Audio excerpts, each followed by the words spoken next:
રાજકોટમાં ભેળસેળયુક્ત ઈંધણનો કાળો કારોબાર ચાલી રહ્યો છે। ભેળસેળયુક્ત ઈંધણ વેચતા 2 શખ્સો પકડાયા।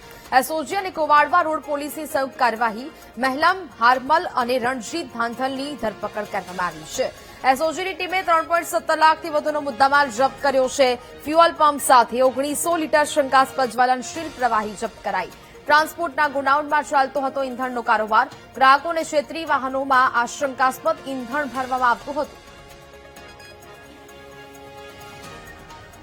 તો રાજકોટમાં ભેળસેળયુક્ત ઈંધણનો કાળો કારોબારનો પર્દાફાશ થયો છે। ભેળસેળયુક્ત ઈંધણ વેચતા 2 શખ્સો પકડાયા છે, જેમની ધરપકડ કરવામાં આવી છે। એસઓજી અને કોવાડવા રોડ પોલીસે આ સંયુક્ત કાર્યવાહી કરી છે।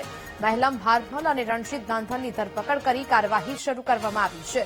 એસઓજીની ટીમે 3.17 લાખથી વધુનો મુદ્દામાલ જપ્ત કર્યો છે। ફ્યુઅલ પંપ સાથે 1900 લીટર શંકાસ્પદ જ્વલનશીલ પ્રવાહી જપ્ત કરી લેવામાં આવ્યું છે। ટ્રાન્સપોર્ટના ગોડાઉનમાં આ ઈંધણનો કાળો કારોબાર ચાલતો હતો।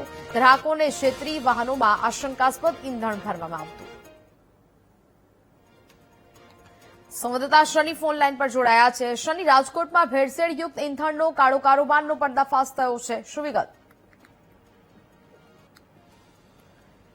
જેટના વાત કરવામાં આવે રાજકોટ એસઓજી અને કુવાડવા રોડ પર પોલીસનું સંયુક્ત કાર્યવાહી જોવા મળી રહી છે।